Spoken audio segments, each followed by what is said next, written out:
Annyeonghaseyo, and welcome back to your Makeupless Monday moment. It is the last Monday of November, which has been known as Adoption Awareness Month. So for the entire month, I've been sharing my unique adoption story. See, I believe that change comes about through awareness, and the awareness that I bring to the table is simply sharing my perspective and stories of my own adoption. So for this episode, I have decided to answer one of the most popular yet most incredibly difficult questions to answer when I share, or questions actually, it's a question that I'm asked and my answer when I share my story publicly with others. So the question I'm most often asked at the end of my story is, well, what I don't understand is why would any parent adopt a child just to get rid of them? So I can't answer this question for everyone, but I would like to take the opportunity to share more of my own story and see if I can shed a little bit of light as to where some of this rehoming process and mentality might come from.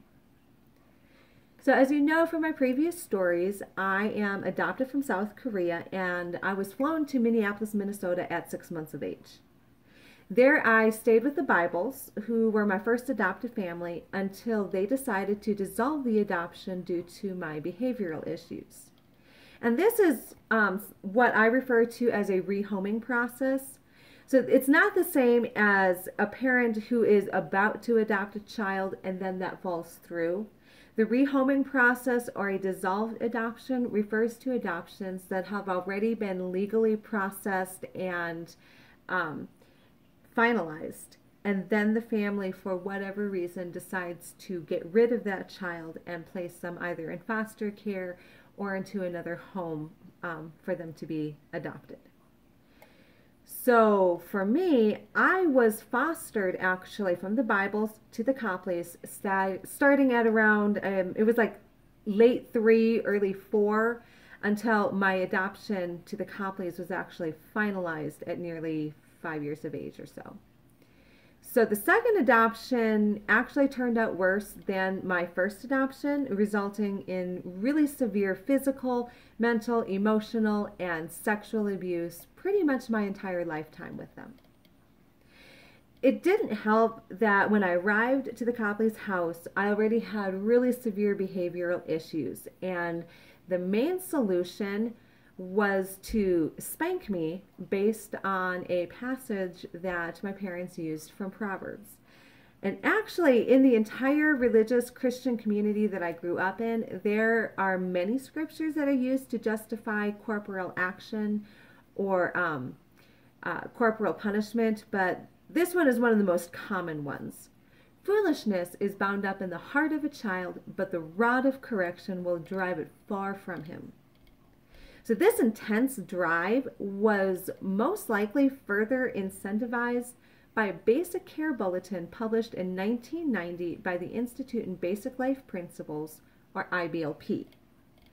So even today, IBLP considers themselves to be a Christian organization, and they are followed closely by hundreds of homeschooling families across the country, even ones such as prominent as the Duggars, which you might recognize from the TV show 19 Kids and Counting on TLC.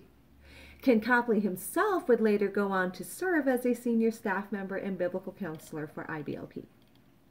Anyway, this particular care bulletin was entitled How to Make Wise Decisions on Adoption.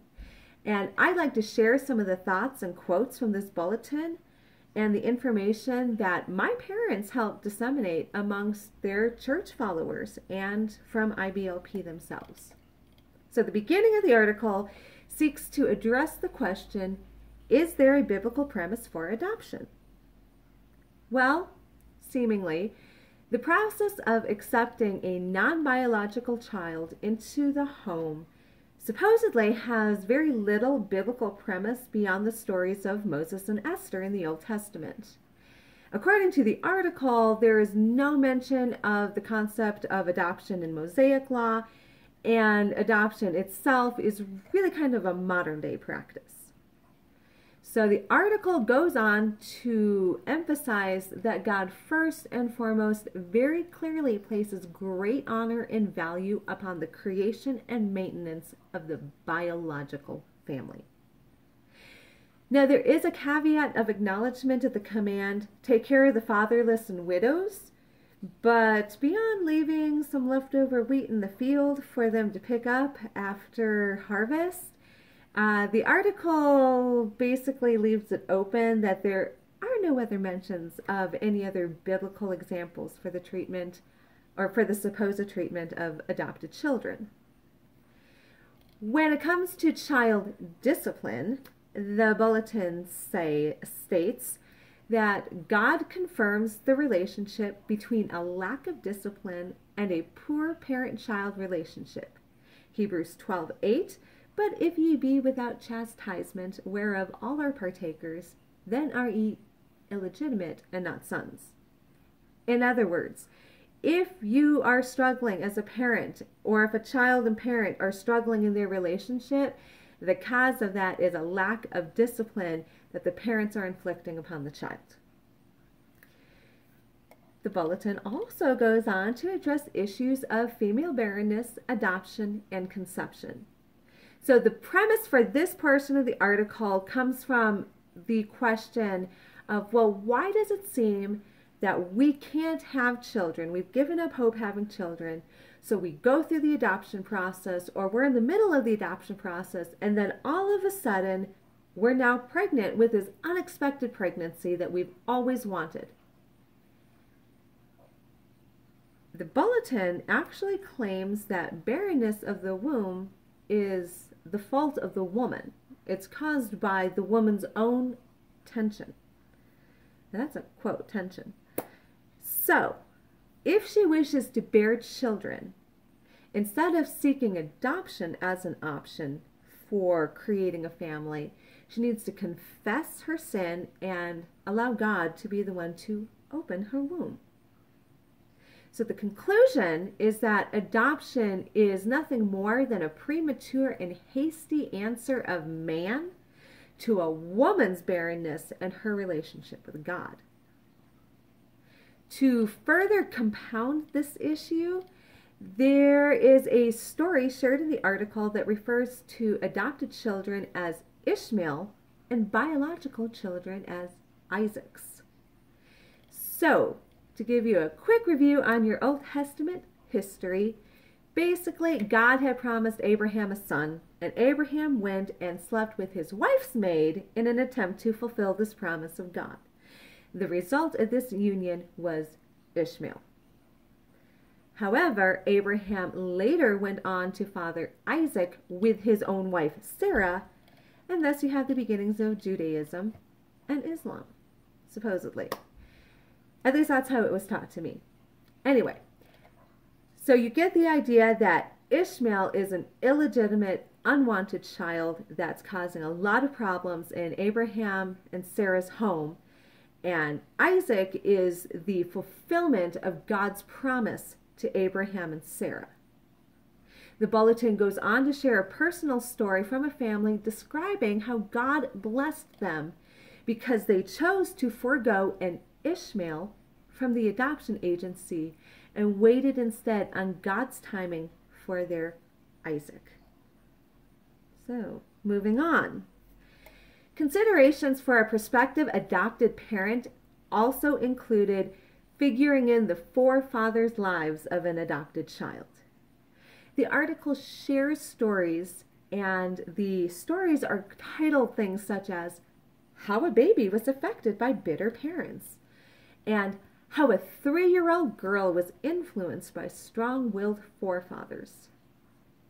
I personally was forced to spend years praying off the curses of my ancestors because I was taught that I had brought demons into the home because we didn't know my family history. The article itself, though, continues with admonishments for adopted children. So our mandates that we were encouraged to follow as adopted children was that first, we had to conquer bitterness for being adopted in the first place. Second, we must thank God for his purposes in allowing our birth parents to be taken from us. And finally, we had to follow Christ's example of having a servant's heart. The last part of this care bulletin was titled, "Is there ever a time to remove an adopted child from the home?" Now, the article gives actually no definitive answer. There's no yes or no.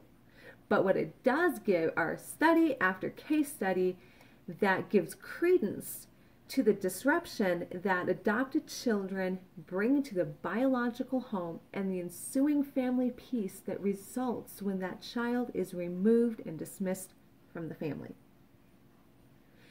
At the time of my adoption, I think it would be interesting to note, when you go back to the issue of women's barrenness and God's love of the biological family, that the Copleys decided to reverse Elizabeth's tubal ligation and pray for more biological children.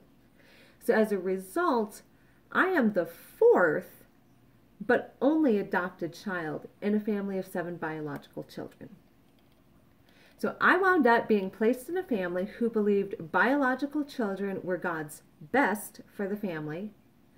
Lack of parental discipline was the cause for our disintegrated parent-child relationship. Adopted children bring curses into the home, and adopted children must develop a servant's heart towards the family. So this material and teaching traveled across the United States and even out of the country. I am not the only adopted child whose home life was deeply affected by the acceptance of these teachings that labeled adopted children as pretty much pariahs of and enemies of the biological home. So I actually really have no idea why I was adopted by the Copleys in the first place. I grew up reading this material. I was 7 years old when this bulletin was written. And if anything, it only confirmed my parents' worst fears and expectations surrounding adoption. I've personally heard Ken Copley counsel people that they shouldn't adopt, and I've heard him use me as the proven case study for disruption of the family home. I was told that when Ken traveled the country raising support for his counseling ministry, he was also trying to rehome me, sharing stories about me from the pulpit. But my story actually isn't as uncommon as you might think it is, and it's not as uncommon as I thought it was. Earlier this year, I participated in the first research study being conducted on adopted children and the effects of being rehomed. See, until this study, like I just said, I thought my story was really, really one of a kind. The researcher herself, though, had interviewed over a dozen adoptees by the time she and I connected, and she herself had actually heard of Ken Copley and was very familiar with this IBLP adoption bulletin. She too was actually rehomed. And one of the common threads that she pointed out to me was that other rehomed adoptees all supposedly seemed to come from super religious homeschooled communities, if not the IBLP community that I was raised in, very similar religious communities. So to close this out, I just want you to think about something. Unwanted children are abused. If you've somehow, how someone comes to the conclusion that they don't love their adopted child, that child is absolutely destined for abuse. If a parent is rehoming a child, I would most likely guarantee that that child has been undergoing abuse in that home for a long time, because unwanted children are abused. I was not wanted. Supposedly, I've been told that by the Copleys. At least Ken told me Elizabeth didn't want me. So what do you do with an unwanted child? You can't force someone who doesn't love that child to love the child. Yet when I found out that the Copleys were offering me up for rehoming, I begged them not to. I knew I wouldn't survive a third rehoming. So what do you do to address this issue of adoptions and disruptions in the home and rehoming a child that isn't wanted in this family anymore? I honestly don't know. For right now, all I can do, as I said before, is share my story, share my perspective and experience, and hope it will inspire others like myself to do the same. I believe adopted children need voices, advocates, and faces to speak up from someone who actually comes from a similar experience and background and can bring light to some of the complexities surrounding adoption. It's not all black and white, and it's definitely not always a fairy tale. So anyway, this concludes some of my thoughts and perspectives surrounding Adoption Awareness Month. I am sure this topic is going to resurface in future Makeupless Monday moments. So I would like to invite you to subscribe, ring the bell below so you can be notified when new videos drop. Follow me on Instagram at Makeupless Monday Mom or on Twitter at Makeupless Mom. You can even check out my website, www.makeuplessmonday.com. In the meantime, go forth, be bold, be makeupless, and I will see you back next time. 안녕하세요.